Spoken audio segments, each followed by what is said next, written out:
이전 강의에서 1연사와 2연사의 역할에 대해 알아봤는데요. 1연사와 2연사는 각각 입론과 반론을 하는 역할을 하잖아요. 그러면 3연사는 어떤 역할을 하게 되나요? 토론 경위는 기본적으로 심사위원을 설득해서 보다 많은 표를 받는 팀이 승리합니다. 그래서 3연사는 지금까지 진행된 토론을 정리하며 심사위원에게 자신의 팀이 상대 팀보다 더 우수하다는 것을 부각해야 합니다. 여기에서 토론을 정리한다는 의미를 단순히 토론의 내용을 요약하는 것으로 생각하면 안 됩니다.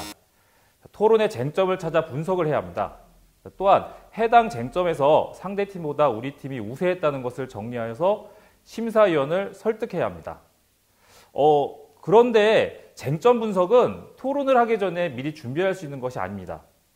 3연사는 토론이 진행되는 사이에 토론의 흐름을 잘 읽어서 쟁점을 찾고 분석하면서 연설을 준비해야 합니다. 자, 그래서 3연사에게는 분석력, 빠른 판단력, 순발력 등이 특히 요구됩니다. 그렇군요. 3연사는 정말 능력자네요. 그렇죠. 그래서 3연사를 좀 부담스러워하는 친구들이 많이 있습니다. 그렇네요. 앞에서 이제 1, 2연사의 역할을 이제 건축 관련 직업에 비유했었잖아요. 1연사는 입론과 용어 정의를 통해서 탄탄한 기반을 쌓는 역할이 중요하기 때문에 건축 설계사로, 또 2연사는 자신들의 입론을 좀 더 풍성하게 만들거나 좀 날카롭게 다듬기 때문에 또 인테리어 전문가로 이제 비유를 했었는데요. 그럼 3연사는 어떤 직업에 좀 비유할 수 있을까요? 3연사는 1, 2연사가 잘 만들어 놓은 집을 최대한 잘 판매하려고 노력하는 영업사원에 비유할 수가 있습니다. 그런데 여기서 중요한 건 단순히 우리 집이 이렇게 좋아요 라고 홍보하는 영업사원이 아니라 경쟁사가 존재하는 영업사원으로 생각하시면 좋을 것 같아요. 좋은 비유네요. 자신의 집과 다른 집을 비교해서 자신의 집이 더 좋다라는 전략, 이렇게 예를 들어볼까요? 선생님, 저쪽 집은요 단열이 잘 안 돼요. 그래서 난방비가 많이 나온다고 해요. 그런데 저희 집은요 단열도 잘 되고 채광이 아주 좋습니다. 자, 저희 집으로 하세요. 계약하겠습니다. 이처럼 3연사는 토론을 마무리하면서 쟁점을 정리할 때 자신의 팀에게 편향된 총평을 하는 형식의 연설을 하게 됩니다. 우리가 최고다. 쟤네보다 우리가 더 잘했다. 그렇기 때문에 이 경기는 우리가 승리한 것이다. 이런 식이죠. 그렇군요. 그러면 3연사는 쟁점 분석을 하면서 자신의 팀에게 편향된 총평을 한다고 이제 계속 중요하다고 말씀해 주시는데, 그러면 3연사는 연설문을 어떻게 구성하는 것이 좋을까요? 네, 일반적으로 3연사는 다음과 같은 순서로 연설문을 구성합니다. 첫 번째, 인사 및 자기소개. 두 번째, 토론의 흐름 정리. 세 번째, 반박 및 재반박. 네 번째, 쟁점 분석 및 총평. 다섯 번째, 논거 정리 및 마무리 발언이 되겠습니다. 그런데 중요한 것은 3연사의 가장 중요한 역할은 쟁점 분석을 통해서 자신들의 우수한 점을 강조하는 것입니다. 그렇기 때문에 쟁점 분석 및 총평에 방해가 되는 요소가 있다고 하면 해당 항목은 생략해도 무방합니다. 그럼 각 항목에 대해 자세히 살펴보겠습니다. 첫 번째, 다른 연사와 마찬가지로 인사 및 자기소개를 하게 되겠습니다. 두 번째, 토론의 흐름을 정리하는데요. 자, 토론을 하면서 느꼈던 이 토론의 인상, 그리고 자신들에게 어필하고 싶은 부분이 있다고 하면 이 부분에서 간략하게 설명할 수 있습니다. 자, 예를 들어서 본 의회는 의무투표제를 실시할 것이다 라는 논제로 토론한 경우 찬성 측 3연사는 다음과 같이 정리할 수 있을 것입니다. 자, 우리는 의무투표제 찬반에 대한 토론을 실시했습니다. 민주주의와 투표의 관계에 대해 깊이 논의할 수 있는 좋은 기회였다고 생각합니다. 하지만 다시 말씀드리지만 이는 필수 항목이 아닙니다. 자신들의 연설에 필요가 없다라고 하면 생략해도 무방합니다. 그럼 이제 반박 및 재반박은 어떻게 하는 걸까요? 3연사도 마찬가지로 방금 발언한 주장에 대한 반박과 혹시라도 자신의 팀이 놓치고 있었던 부분이 있다고 하면 재반박 혹은 보충 설명을 할 수 있습니다. 그 다음은 이 3연사의 역할 중에서 가장 중요하다고 할 수 있는 쟁점 분석 및 총평이 되겠습니다. 자, 쟁점은 토론 또는 논쟁에 있어서 중심이 되는 지점입니다. 자, 어떤 토론이든 심화되어 논쟁이 진행되는 부분이 있습니다. 이를 쟁점이라고 합니다. 그런데 토론 경기에서 만들어지는 쟁점에는 몇 가지 특징이 있습니다. 어떤 거죠? 예. 첫 번째, 쟁점은 주로 해당 논제의 중요한 대립점이 되는 경우가 많습니다. 하지만 경우에 따라서 중요하지 않은 대립점 혹은 용어 정의와 같은 부분에서 쟁점이 형성되기도 합니다. 이러한 경우 해당 토론을 좋은 경기였다라고 하기는 어려울 것입니다. 두 번째, 같은 논제로 토론을 한다고 해서 모든 경기에 같은 쟁점이 형성되지는 않습니다. 논제가 같다고 하더라도 이를 어떻게 논증하고 반박하느냐에 따라 토론자가 어떤 관점과 방식으로 토론 경기에 임하느냐에 따라 쟁점은 달라질 수가 있습니다. 심지어 토론자와 심사위원이 파악한 쟁점도 달라질 수가 있습니다. 그렇기 때문에 쟁점 분석을 미리 준비한다는 것은 불가능한 일입니다. 이 부분을 사면사들이 굉장히 어려워하고요. 세 번째 특징 말씀드리겠습니다. 같은 경기에 찬성 측 또는 반대 측 사면사가 파악하는 쟁점의 수 또는 내용도 각기 달라질 수 있습니다. 마찬가지로 연사의 역량 또 토론의 흐름을 어떻게 읽었느냐에 따라서 그 쟁점은 달라질 수 있습니다. 의무투표제를 실시할 것이다라는 논제를 통해서 쟁점의 특성을 정리해 보도록 하겠습니다. 찬성 측과 반대 측의 입증 책임과 반증 책임을 고려했을 때 일반적으로 다음과 같은 쟁점을 생각해 볼 수 있을 것입니다. 의무투표제의 실효성 또는 의무투표제가 민주주의 실현에 도움이 되는가? 중우정치가 발생한다는 문제점. 하지만 의무투표제 범위의 문제, 즉 정의와 관련된 부분이 쟁점이 될 수도 있고요. 각 팀이 제시한 자료의 신뢰도 자체가 쟁점이 되는 경우도 있습니다. 다시 말씀드리지만 이 두 가지에는 그다지 좋은 토론이었다라고 하기는 어려울 것입니다. 다음은 논거 정리입니다. 단순히 자신의 팀이 논거를 병렬식으로 제시하며 정리 또는 강조하는 것입니다. 이때 상대팀의 논거를 함께 정리할 수도 있습니다. 하지만 심사위원은 이미 토론에 집중해서 심사에 임했고 그리고 양 팀의 논거에 대해서 이미 잘 알고 있습니다. 그러므로 연설 시간이 부족하다고 하면 이 단계는 생략해도 무방합니다. 오히려 쟁점 분석 및 총평에 더 집중할 필요가 있습니다. 역할이 정말 많네요. 이제 마무리 발언만 하면 되나요? 그렇죠. 그렇구나. 마무리 발언. 논제와 관련된 상징적인 일화 또는 비유적 표현, 심사위원의 감성을 자극하는 문장 등으로 자신의 입장을 강조하면서 연설을 마무리하는 것이 좋습니다. 이 항목은 토론을 하기 전에 미리 준비를 해온다고 하면 큰 도움이 될 수 있을 것입니다. 예시 같은 게 혹시 있을까요? 예. 댓글 실명제를 실시할 것이다 라는 논제 찬성 사면사의 마무리 발언을 들어보도록 하겠습니다. 1994년에 태어난 한 여자아이는 어릴 때부터 사람들 앞에서 재롱을 부리며 사랑을 독차지했습니다. 이 아이는 아역배우로 아이돌 가수로 성장하며 대중의 사랑을 받았습니다. 그런데 어느 날 그녀는 불특정 다수에 의해 살해당합니다. 사인은 자살이었지만 이 살인의 범인은 바로 인터넷 악플이었습니다. 그녀에게 표현의 자유란 단지 칼날일 뿐이었습니다. 한 인간의 삶의 자유를 억압하고 죽음에까지 이르게 하는 표현의 자유는 어느 정도 제한되어야 합니다. 댓글 실명제가 세상의 모든 악플을 없앨 수는 없겠지만 이러한 억울한 죽음만은 막을 수 있을 것입니다. 이상입니다. 경청해 주셔서 감사합니다. 이 연설은 악플 때문에 자살하게 된 아이돌 출신 여배우의 이야기로 마무리 발언을 한 예입니다. 이렇게 심사위원의 감성을 자극하면서 마무리 발언을 하면 심사위원에게 좋은 인상을 남길 수 있을 것입니다. 네, 그렇네요. 그럼 평소에 좀 좋은 표현들은 기억해놨다가 이제 마무리 발언은 미리 꼭 준비해 오는 게 좋겠네요. 예, 물론 이런 인상적인 마무리 발언은 토론 점수를 올리는 데 도움이 될 수 있습니다. 그런데 사면사가 인상적인 마무리 발언을 한다고 해서 경기에 승리를 하고 또는 마무리 발언을 하지 않는다고 해서 패배를 하는 것은 아니므로 발언 시간이 부족하다라고 하면 생략 가능합니다. 하지만 인상적인 마무리 발언은 사면사의 연사 점수에는 가점 항목이 될 수 있습니다. 네. 앞에서는 이제 사면사는 쟁점을 분석해서 자신들의 팀에 유리하도록 이제 총평을 하는 것이다라고 여러 번 또 말씀을 하셨었는데요. 실제로 토론 심사를 하다 보면 사면사가 쟁점 분석을 하기보다는 앞에 나왔던 논거를 정리하거나 이제 뭐 나열하거나 이런 식의 형식의 연설을 하는 경우가 되게 많아요. 그럼 사면사가 좋은 연설을 하기 위해서는 어떤 노력을 하는 것이 필요할까요? 네, 지금 강의가 진행되면서 여러 번 말씀을 드렸는데요. 사면사의 가장 중요한 역할은 쟁점 중심의 자신들에게 유리한 총평입니다. 사면사는 쟁점 분석을 위한 연설문을 미리 준비할 수가 없습니다. 그래서 사면사를 맡는 것을 부담스러워하는 친구들이 굉장히 많은데요. 하지만 사면사의 역할에 대해서 제대로 이해를 하고 쟁점을 찾는 연습을 해본다면 어느 정도 자신감이 생길 것입니다.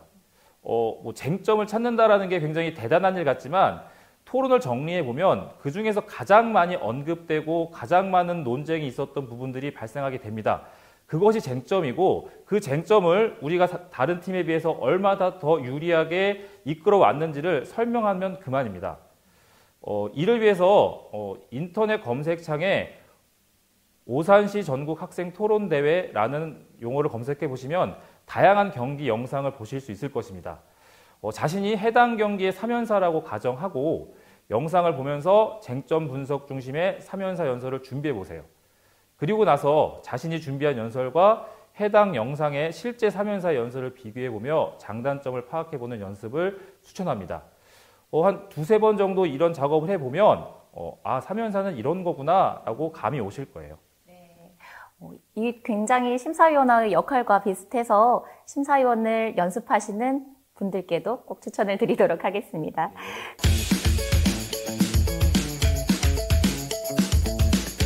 그래도 아직 사면사의 역할에 대해서 감이 오지 않은 학생들과 선생님들을 위해서 실제 사면사의 연설을 보며 추가 설명을 해주시면 좀 더 도움될 것 같은데 어떠세요?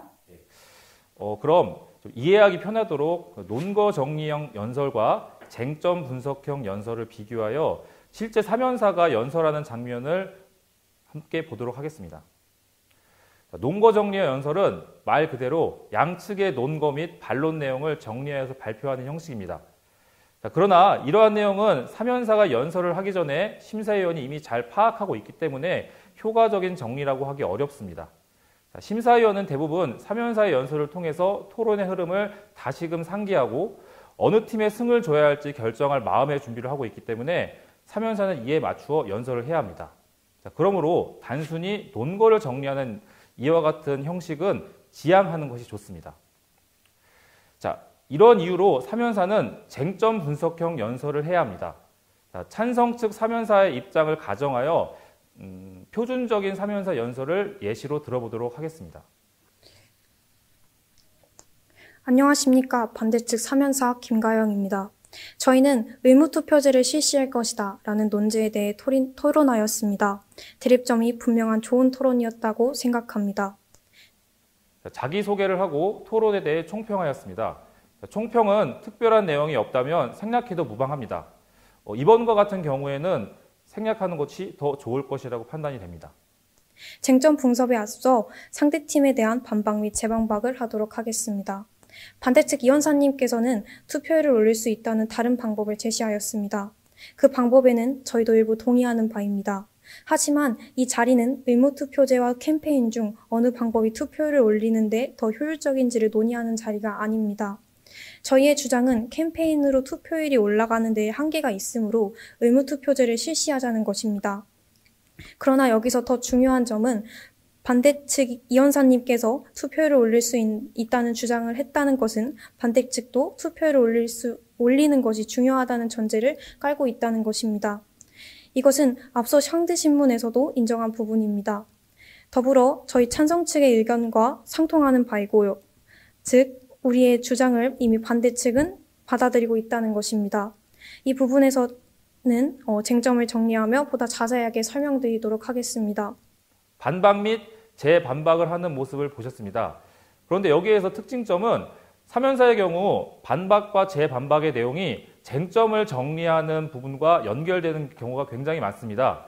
이럴 때는 다음과 같이 연설을 하면 도움이 될 것입니다. 위와 같이 반박을 하며 이 부분은 쟁점과도 연결이 되는 부분이니 쟁점 분석하며 다시 설명하겠습니다 라고 말할 수 있습니다. 쟁점을 정리하며 상대팀에 대한 반박도 함께 하도록 하겠습니다 라고 하며 반박을 아예 따로 하지 않고 쟁점 정리만 할 수도 있습니다. 그럼 쟁점 정리를 하도록 하겠습니다. 오늘 토론의 쟁점은 지금보다 투표율이 올라가는 것이 더 필요한가 혹은 중요한가입니다. 저희는 투표율이 올라갔을 때 국민들의 생각이 정확하게 투표에 반영될 수 있고 국민들이 정치에 대해 더 많은 관심을 갖게 할 수 있으므로 투표율을 올리는 것이 중요하다는 주장을 일관적으로 이끌어왔습니다. 그리고 이를 이미 투표 의무제를 실시하고 있는 다른 나라의 예와 우리 국민들이 대상으로 한 설문조사 자료를 통해 구체적으로 설명하며 상대 측의 공격을 효과적으로 방어했습니다. 그러나 반대측은 투표율이 올라가는 그 과정에서 투표에 참여하지 않을 선택권을 뺏는 것이므로 다원주의에 입각한 민주주의 실현을 저해한다. 또한 중우정치를 유발할 수 있다고 하시며 투표율이 올라가는 것으로 인해 발생하는 문제점을 지적하였습니다. 반대측은 투표를 하지 않는 것 또한 민주주의에 입각한 의사표현이라고 하셨는데 이에 대해 저희 측은 만약 자신이 원하는 후보가 없다면 투표에 참여해 기권표를 던지는 방법으로 의사표현을 할 수 있다는 점을 분명히 하여 반박하였습니다. 또한 투표율이 올라간다고 해서 중우정치가 일어난다는 주장에 대해서는 투표를 하는 모든 유권자가 어리석은 시민이라는 전제가 성립되어야 합니다. 그러한 논리라면 투표율이 저조한 현 상황에서도 중우정치는 일어나고 있는 것입니다. 저희는 이런 논리적 오류를 지속적으로 제기하였지만 반대측은 이에 대해 반박하기보다는 인정하지 못하겠다는 식으로 반응뿐이었으므로 이 논쟁에서도 우리가 반대측보다 더 우세했다고 생각합니다. 더욱이 반대측 세 번째 논거, 투표율을 높일 다른 방법이 있다는 투표율을 높이는 것이 중요하다는 것을 인정하는 것입니다. 한 발 더 나아가 투표율을 높이기 위해 의무투표제를 실시하자는 저희 찬성 측의 주장에 힘을 실어주는 것입니다. 이러한 점들을 고려했을 때 이 쟁점은 저희 팀이 확실하게 우위에 점했으며 이로써 오늘 토론의 승자는 저희 찬성팀이 확실할 것입니다. 쟁점을 중심으로 자신의 팀이 상대 팀에 비해 어떤 점이 우수했는지 설명하고 있습니다. 일상생활에서는 사람은 겸손할 줄 알아야 한다라고 생각할 수 있지만 사면사는 그렇지 않습니다. 우리가 저 팀보다 이렇게 잘했어요. 그래서 우리가 이긴 경기예요. 라는 태도로 자신의 팀을 부각해야 합니다. 뻔뻔하다고 느껴질 수도 있지만 이것은 전혀 흠이 아닙니다. 그것이 사면사의 역할입니다. 그렇네요. 사면사가 쟁점을 분석하면서 연설을 할 수 있는 것은 앞서 1, 2연사가 인론과 반론을 하면서 충분히 좋은 경기를 펼쳤기 때문입니다.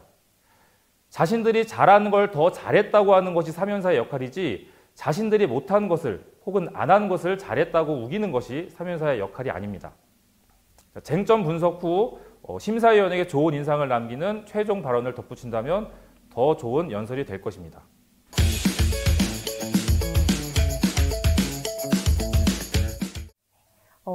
실제 연설 장면을 보면서 이제 사면사의 역할을 설명을 들으니까 확실히 이해가 더 잘 됐어요. 그러면 사면사가 연설을 하면서 유의해야 할 점에는 어떤 것들이 있을까요? 첫 번째 유의점은 사면사는 새로운 논거를 제시할 필요가 없습니다. 사면사의 역할은 쟁점 분석을 중심으로 토론을 정리하는 것이므로 새로운 논거를 제시할 필요가 없습니다. 새로운 논거를 제시했을 때 이를 입증할 여유도 상대방이 이에 대해 반박할 만한 여유가 없기 때문입니다. 여유라고 하는 건 시간을 말씀하시는 건가요? 네, 그렇습니다. 단 찬성 측 사면사의 경우 새로운 논거를 제시는 할 수 있습니다. 왜냐하면 반대 측에서 반론할 수 있는 기회가 있으니까요. 그렇네요. 하지만 마찬가지 이유, 시간적인 여유가 없기 때문에 가급적 새로운 논거는 제시하지 않는 것이 좋습니다. 전략상 제시하지 않는 것이 좋다는 말씀이신가요? 예, 그렇습니다. 두 번째, 사면사에게도 규정된 규칙에 맞추어 POI를 하는 것은 가능합니다. 마지막 발언자이기 때문에 또 상대 신문을 할 수 없기 때문에 POI를 할 수 없다라고 생각할 수 있지만 오산식 디베이트에서는 사면사에게도 POI, 즉 이의 제기가 가능합니다. 마지막으로 사면사는 마지막 발언자입니다. 그렇기 때문에 혹시 자신의 팀이 놓치고 있었던 반박, 재반박의 내용이 없는지 혹은 보충 설명해야 되는 부분이 없는지를 꼼꼼히 살펴서 후회 없는 연설로 마무리를 해야겠습니다. 네, 오늘 사면사의 역할에 대해서 굉장히 설명을 잘 해주셨는데요. 사면사를 맡는 학생들에게 해줄 말이 있다면요? 미리 원고를 준비하지 않고 쟁점을 분석하여 자신들에게 유리한 총평을 해야 하는 사면사를 맡는 것은 다소 부담스러울 수 있습니다. 자, 하지만 심사를 하다 보면 사면사가 오늘 토론은 우리의 승리입니다 라고 선언할 때 느껴지는 그런 자신감, 짧은 시간에 쟁점을 너무나도 잘 정리해서 우수한 연설문을 만들어내는 모습, 논제와 관련된 매우 인상적인 마무리 발언으로 토론을 깔끔하게 정리하는 모습, 이런 모습들에서 사면사는 매우 매력적인 역할이라는 것을 여러 번 심사를 보면서 잘 느낄 수 있었습니다. 오늘 강의를 통해 사면사를 맡는 학생들이 보다 자신감을 갖고 토론을 즐길 수 있길 바랍니다. 네, 이 강의를 통해서 정말 즐겁게 이 사면사 역할을 연습해 볼 수 있을 것 같습니다. 네, 오늘 유익한 강의 정말 감사합니다. 네, 고맙습니다.